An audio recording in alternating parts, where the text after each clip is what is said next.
नमस्कार दोस्तों, कैसे हैं आप सब लोग? स्वागत है आपका क्रैक जीके एग्जाम पर। यदि आप तैयारी कर रहे हैं 14-15 मार्च को होने वाली यूपीएसआई की, तो ये वीडियो आपके लिए बहुत ही महत्वपूर्ण हो सकता है, क्योंकि आज के वीडियो में हम लोग डिस्कस करने वाले हैं 2001 से लेके 2021 तक के उन सभी प्रश्नों को, जो पुराने वर्षों में पूछे गए हैं मूल विधि से जुड़े हुए। क्योंकि मैंने आप लोगों को संविधान प्लस हिंदी की तैयारी मैंने करवा दी है।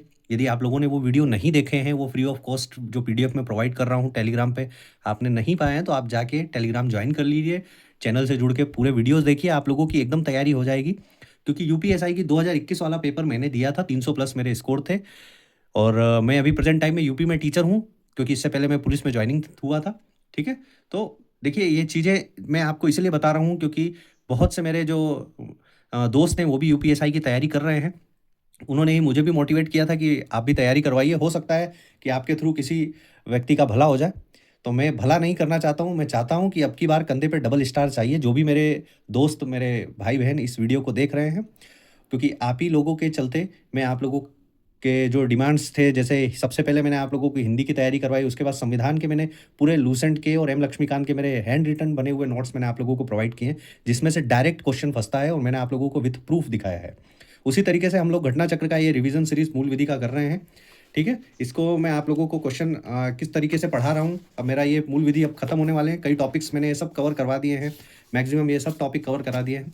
हम लोग देखते हैं मैक्सिमम इनकी इंपॉर्टेंस को, किस तरीके के कितने प्रश्न 2001 से लेके 2021 तक के रिलेटेड प्रश्न हैं और रिपीटेड क्वेश्चन कितने हैं। रिलेटेड मतलब उस टॉपिक से वो प्रश्न आए हुए हैं, और रिपीटेड मतलब वो बार-बार प्रश्न पूछे जा रहे हैं। तो आप समझ सकते हैं कितने इंपॉर्टेंट हो जाता है मूल विधि, क्योंकि यूपीएसआई का ये कोर सेक्शन है और ये स्टैटिक सेक्शन है, जिससे बाहर से आएगा नहीं। तो आप लोग इसकी यदि तैयारी अच्छे से कर लेंगे, तो आप लोगों की तैयारी बहुत अच्छे से हो जाएगी। अब मेरे ख्याल से 2 या 3 वीडियो बनेगा। आज का वीडियो जो है वो है पुलिस अधिनियम 1861 में जो पुलिस अधिनियम आया था, उत्तर प्रदेश पुलिस विनियम से जुड़े हुए, उन सभी टॉपिक्स को देखेंगे कि कौन-कौन से प्रश्न बन सकते हैं और कौन-कौन से प्रश्न आए हुए हैं।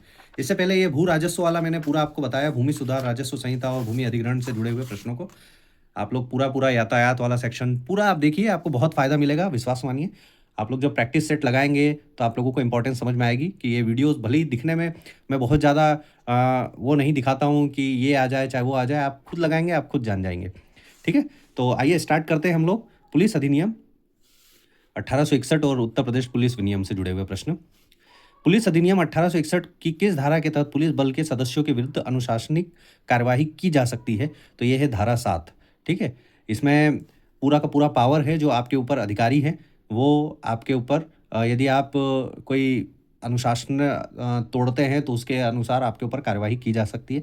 इसमें पूरा का पूरा ये बताया गया है कि किस-किस के रहते हुए वो होना, मतलब वो माना जाएगा। संविधान के अनुच्छेद 311 के प्रति इसके उपबंध है, और ये किसके अधीन रहते हुए कार्य किया जाएगा? जो भी ये अनुशासनिक कार्रवाई होगी, वो पुलिस महानिरीक्षक, उप महानिरीक्षक, सहायक महानिरीक्षक गण और जिला अधीक्षक गण के उसमें, तभी आपको लाइन हाजिर किया जाता है, जिस तरीके से वो बताया जाता है। ठीक है?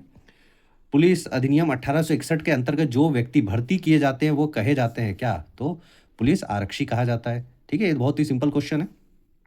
पुलिस अधिनियम 1861 की धारा 7 के तहत की जाने वाली विभागीय कार्यवाही को संशोधित किया गया है, कर दिया गया है। तो अब इसका नाम क्या हो गया है? किस उत्तर प्रदेश अधीनस्थ श्रेणी के पुलिस अधिकारियों की दंड और अपील नियमावली 1991 के तहत ये विभागीय कार्यवाही को जो संशोधित किया जाता है, ये इसके अंतर्गत होता है।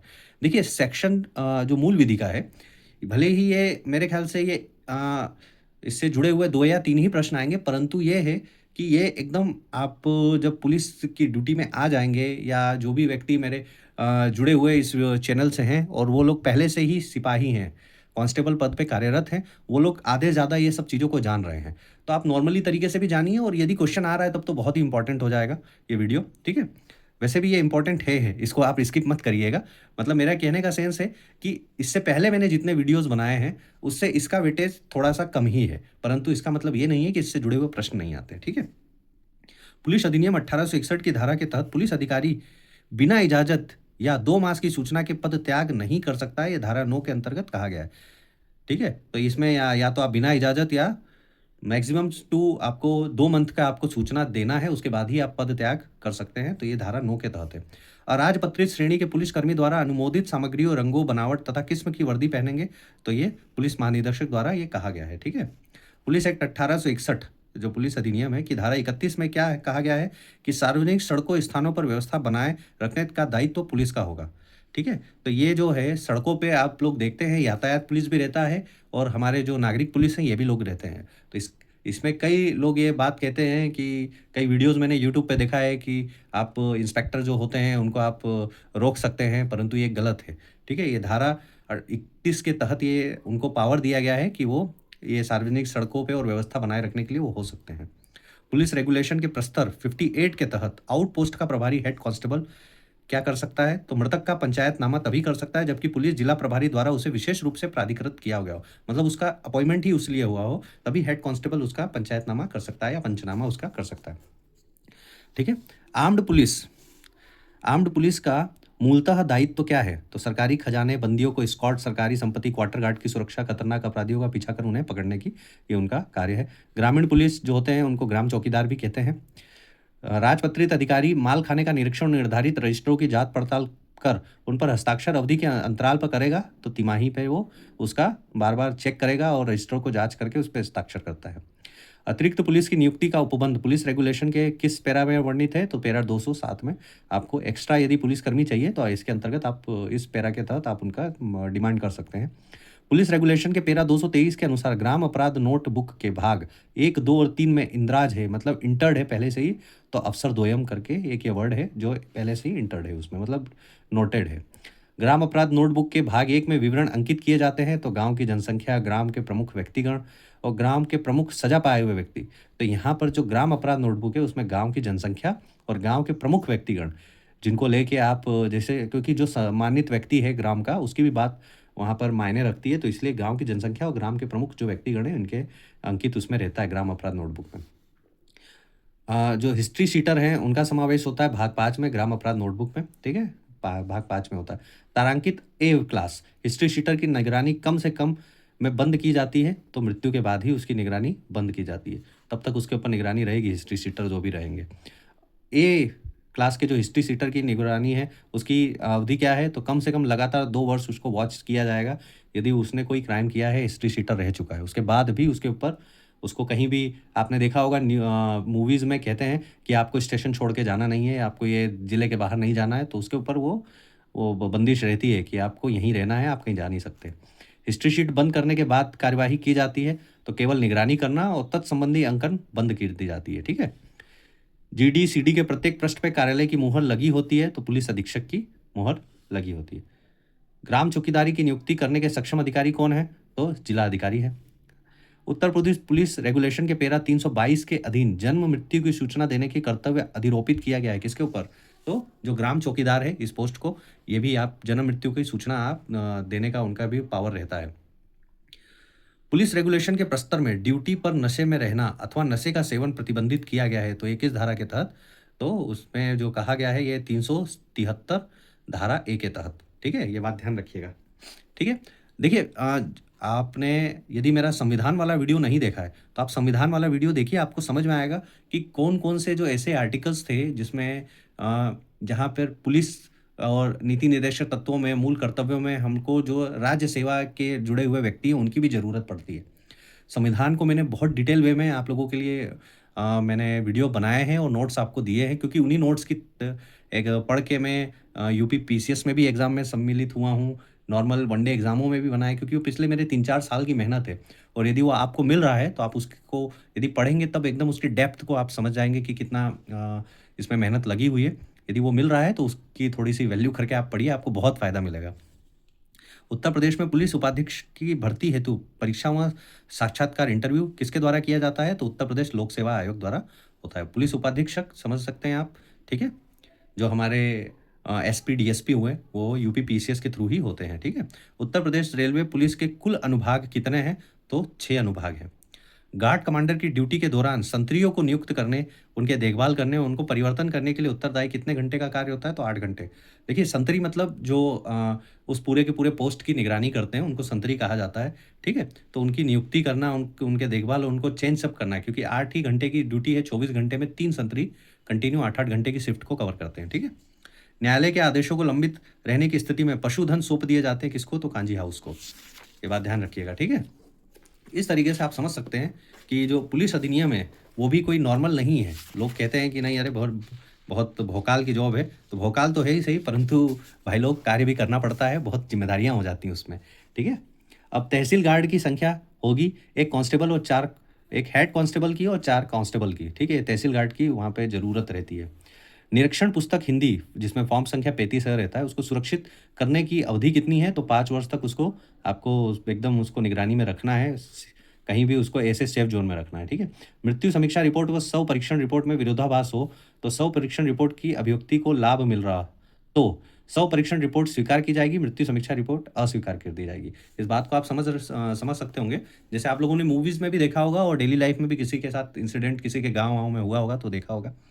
कि किसी व्यक्ति की मृत्यु समीक्षा, डेथ समीक्षा रिपोर्ट हो, ठीक है? और उसके बाद उसका जब मॉर्चरी में मतलब जहाँ वो शवों को लेके जाते हैं और पोस्टमार्टम करते हैं, तो पोस्टमार्टम की रिपोर्ट में यदि कुछ चेंजेस आते हैं, भले ही एफआईआर में कुछ और लिखा हो और पोस्टमार्टम की रिपोर्ट कुछ और कह रही हो, तो पोस्टमार्टम की रिपोर्ट को ही तवज्जो दी जाएगी। उसी को मान्य माना जाएगा कि पोस्टमार्टम का रिपोर्ट जो भी कह रहा है तो, ठीक है? क्योंकि लोग कह देते हैं किसी नॉर्मल सी मतलब ये कई केसेस होते हैं, घरों में हिंसक कार्य हो जाते हैं और फिर उसको सुसाइड का नाम दे दिया जाता है, परंतु पोस्टमार्टम में क्लियर हो जाता है कि वो खुद ने नहीं लगाया है फांसी या जो भी है, वो किसी और के द्वारा लगाया गया है। वेरी लाइट पिस्टल का प्रयोग रात में किया जाता है अपने लोकेशन और साथियों को बताने के लिए, जिसमें कलर-वलर रहता है लाइट पिस्टल उसमें।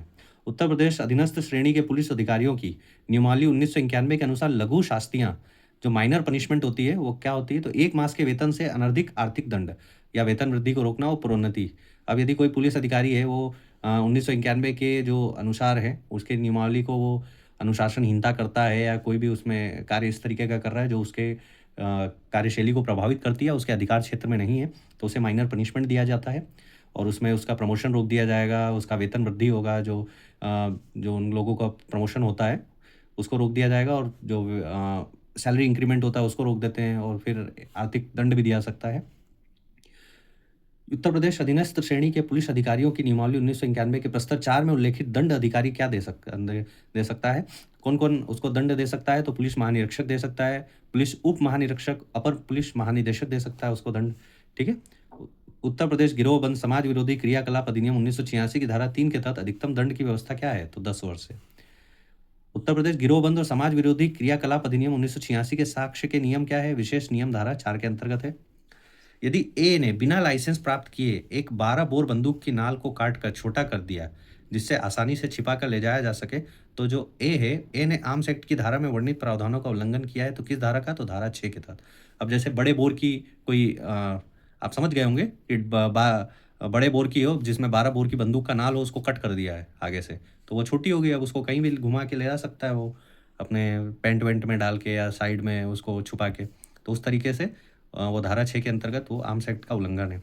नागरिक पुलिस सेवा भर्ती और प्रोन्नति बोर्ड के सचिव, अपर सचिव, सदस्य की नियुक्ति कम से कम वर्ष तक के लिए नियुक्ति की जाएगी, सॉरी रोकी नहीं जाएगी, वो 3 वर्ष के लिए है, ठीक है? ग्रेनेड की प्रभावशाली रेंज क्या होती है? तो 30 मीटर से ऊपर। अब 30 मीटर के ऊपर की मतलब जो है वो मान के चलिए वो प्रभावशाली रेंज माना जाता है। 30 मीटर तक का जो दायरा है वो ग्रेनेड के अंतर्गत क्या आता है। उप महानिरीक्षक नागरिक पुलिस की नियुक्ति अधिकारी अब चेयरमैन पुलिस भर्ती बोर्ड के द्वारा की जाती है। संयुक्त राष्ट्र ने देश की सलामती और सुरक्षा सुनिश्चित करने के लिए प्रति 1 लाख नागरिकों के लिए कितने पुलिस की कर्मियों की अनुशंसा की है? तो ये यूएन का ऑर्डर है। ये 21 नवंबर 2021 को प्रश्न आया हुआ है, देख सकते हैं सेकंड शिफ्ट में 222। 1 लाख नागरिकों पे कम से कम 222 पुलिसकर्मी होने चाहिए। जीडी, सीडी के प्रत्येक पृष्ठ पर कार्यालय की मोहर लगी होती है, तो पुलिस अधीक्षक की, ये पहला ही हम लोगों ने क्वेश्चन देखा था, ठीक है? अब आइए इसको देख लेते हैं हम लोग। उत्तर प्रदेश प्रादेशिक आर्म्ड कॉन्स्टिट्यूलरी एक्ट, जो पीएससी एक्ट है 1948 का, जो भी हमारे मित्र पीएससी की भी भर्ती आ गई है, आप लोग यदि कर रहे हैं तो उसका एकदम लोग लग के इसकी तैयारी कर लीजिए। पीएससी एक्ट में भर्ती कर्मियों को क्या पुलिस अधिकारी माना जाता है? तो बिल्कुल माना जाता है। जो भी भर्ती कर्मी होंगे वो भी पुलिस अधिकारी के अंतर्गत ही आएंगे, ये पूरा उसमें लिखा गया है उत्तर प्रदेश प्रादेशिक आर्म कॉन्स्टिट्यूलरी एक्ट 1948 के तहत, ठीक है? इसकी उत्तर प्रदेश में पीएससी की वर्तमान में 33 वाहिनियां हैं, तो ये समझ सकते हैं कितने इंपॉर्टेंट ये भी है, ये भी एक तरीके से पूरी की पूरी पुलिस है। तो उत्तर प्रदेश आर्म्ड कॉन्स्टिट्यूलरी एक्ट पारित किया गया है वर्ष 1948 में। कब ये पारित हुआ है? तो 1948 में, हम लोगों ने ऊपर भी देखा है। पीएससी एक्ट का एक संतरी ड्यूटी पर सोया पाया गया, उसने पीएससी एक्ट की धारा का उल्लंघन किया, तो ये किस धारा का? यदि वो सोता हुआ पाया गया है संतरी, तो धारा 7 का उल्लंघन माना जाएगा, ठीक है? पीएससी एक्ट में कुल धाराएं कितनी है? तो पहले 16 थी, अब 15 हो गई हैं, एक कम हो गया है, ठीक है?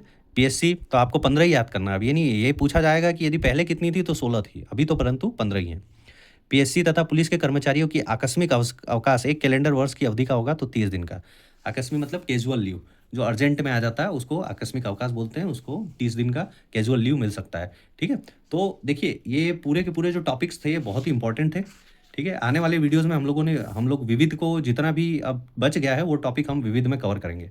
तो आप लोग एकदम तैयारी करते रहिए और मेरे वीडियोज़ आप लोग देखिए, आप लोगों को संविधान में फ़ायदा मिलेगा, आप लोगों को हिंदी में फ़ायदा मिलेगा, आप लोगों को मूल विधि में फ़ायदा मिलेगा। आने वाले इस टॉपिक्स में मैं आपको जीके भी कवर करा रहा हूँ, तो बने रहिए क्रैक जीके एग्ज़ाम के साथ, तैयारी एकदम शानदार तरीके से करते रहिए। तब तक के लिए जय हिंद, नमस्कार।